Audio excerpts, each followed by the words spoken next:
Good morning, Colfax, and welcome back to the 4th episode of CTV. In today's show, robots have come alive in the Learning Commons and we get you ready for homecoming week. And John and Sarah will be delivering yet another segment of Around the PVL. Welcome to the show.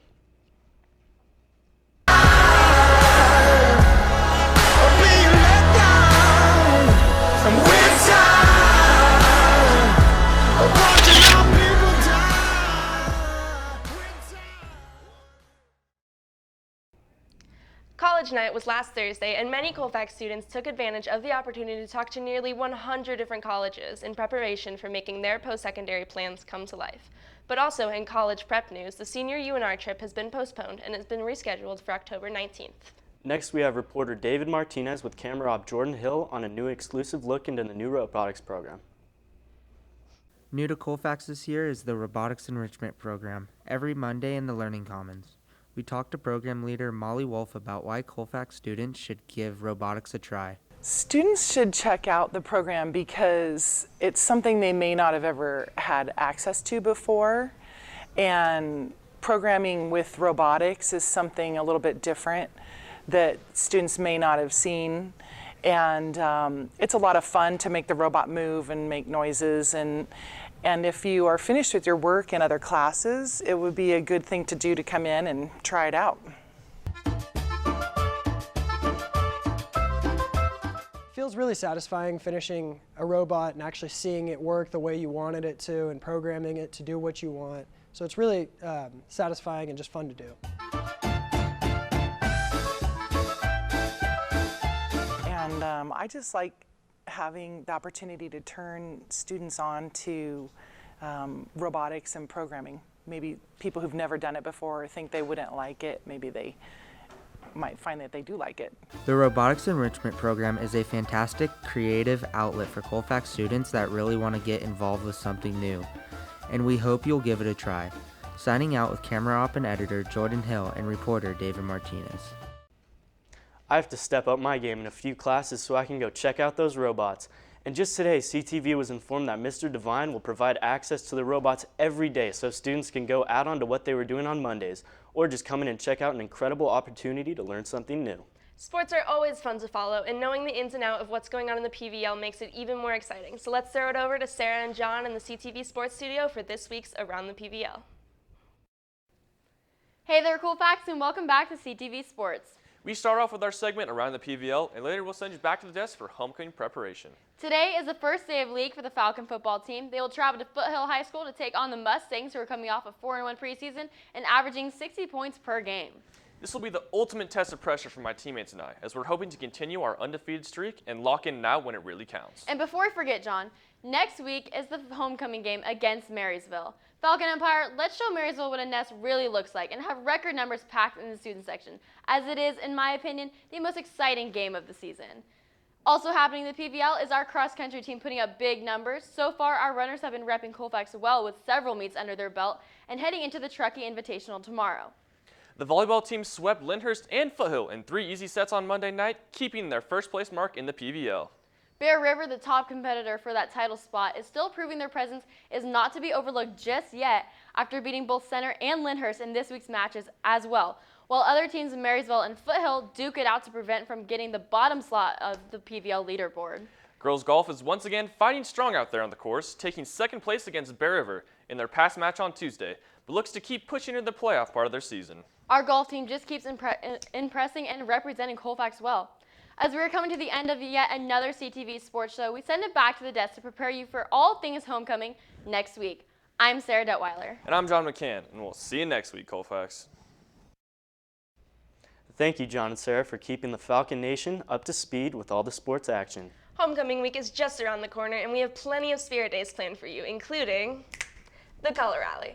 As always, we're opening up Homecoming week with a little competition between the classes at the Color Rally, so make sure to wear your class color on Monday. Make sure to learn your class chant and get ready to pull for your classmates as they battle for points in an early lead going into the homecoming competitions. The night rally on October 3rd will be at the Meadow Vista Park starting at 6:30 with food, music, games, and the rally launches at 7:30. I'm looking forward to some good food, and I know Tailgater 44 will be whipping up amazing burgers. Maria's Tacos will be slinging some great Mexican food. Jamba Juice will be there, and there will be more. So bring your appetite, and if you're looking to show off your talents and perform at the night rally, leadership is still looking for a few more acts. Please contact Senior Class President Isabelle Moulet at mulei19@puhsd.us. Homecoming Week is a cultural theme this year, and Daviana Ackerman dug deep into help us understanding the cultural origins of each festival. What's up, Falcons? It's Daviana Ackerman here to fill you in on all things culture for our upcoming week. As you know, homecoming is approaching, and I'm here to get you educated and excited on the culture that will be surrounding our campus. But first, let's see our process to this fun-filled week. Our development begins with Sophia Wallach, the leader of our design team for homecoming, as she's putting dedication to research the imagery of these upcoming themes. This is what she has to say about her process.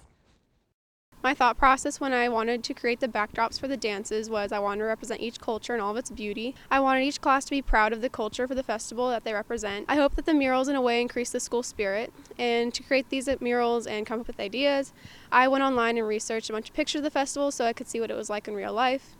For decorating these murals, it helped me obtain a greater understanding of each culture. And for each celebration and festival, I got to really see what it looked like. And you should be ready to show your school spirit and have a lot of fun during homecoming week. After getting our inside look at the tasks needed to represent our cultures, let's kick it to a personal scoop of one of our special festivals, Dia de los Muertos, with Spanish teacher Karina Jaquez. So when I was brought aware that Colfax was celebrating cultures for homecoming, I got really excited just to see that, you know, different cultures are being represented. Dia de los Muertos is kind of like a mix of both indigenous and Catholic traditions, and so it kind of takes, you know, the topic of death, which is really sad, and it kind of sheds light on that, you know, it's a normal part of the human experience.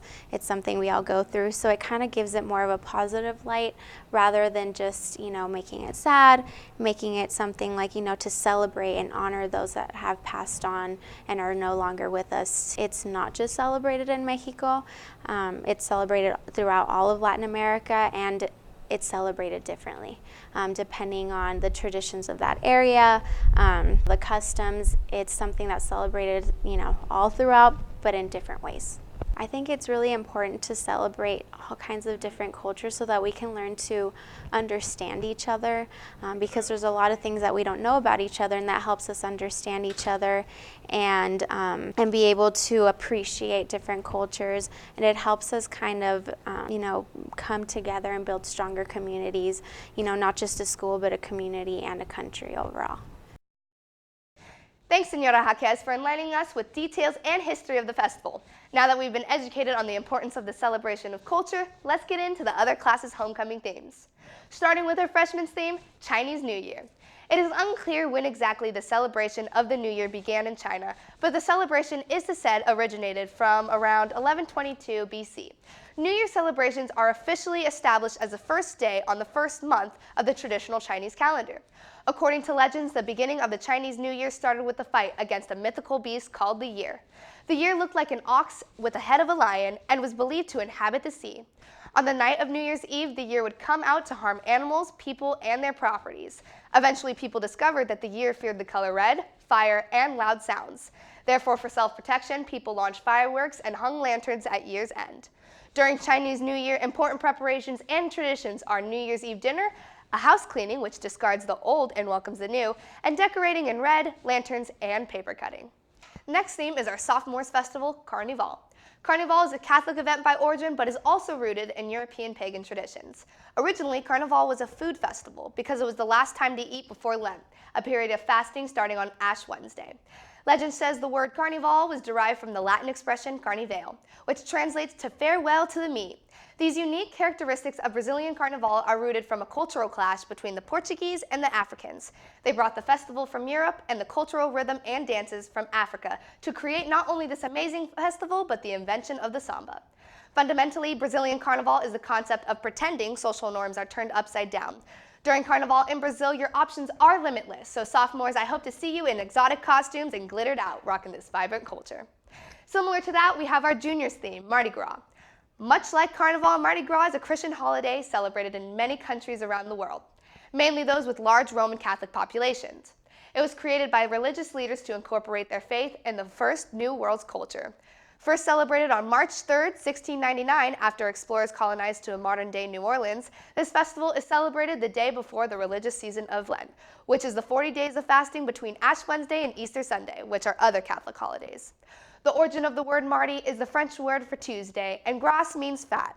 Back in France, the day before Ash Wednesday came to be known as Mardi Gras, or Fat Tuesday. To finish it up, we'll sum it up with the theme we already covered, Dia de los Muertos. In the culture of Latin Americans, Dia de los Muertos is a time of celebration for our loved ones who's passed.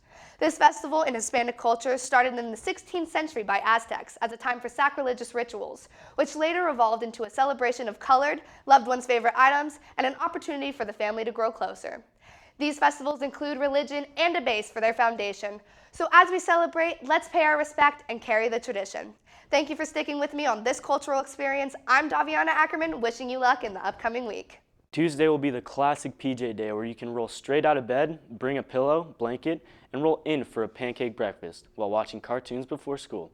All class pictures need to be posted at the pancake breakfast for points with the tag CHS Coachella. At lunch is the blind makeup challenge. You don't want to miss this entertaining competition. Wednesdays is Tacky Tourist Day, so don't forget those binoculars, cameras, floral shirts, and any twist that might help your class get a leg up on the daily Instagram post competition.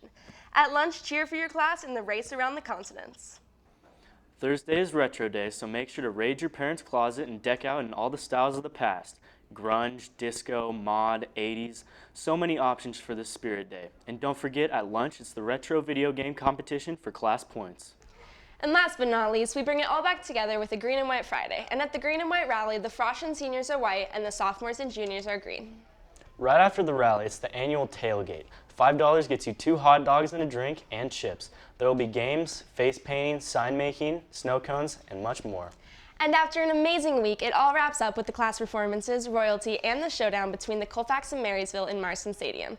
The next theme is Whiteout. Performances are between the JV and varsity games, and royalty is at halftime. Leadership still has a few shirts left, so go get them while they last. And Autania, homecoming does not end Friday. Saturday night, it's the semi-formal dance with DJ Muzz. Get your tickets in the quad until Thursday or pay $25 at the door. Save some money and get your tickets by Thursday. Remember, semi-formal dress is required to get in. Well, Autania, I certainly am excited for homecoming week. Don't forget to help your class by going to all the work nights, which are Monday, Tuesday, Thursday, all starting at 5:30. There will be no CTV show next week, but Jake Smothers and the entertainment team will be capturing all the homecoming action and present a highlight video at the dance that you do not want to miss. Signing off for the homecoming preview show, I'm Autania Mierow. And I'm Bobby McCann, signing off until next time, Colfax.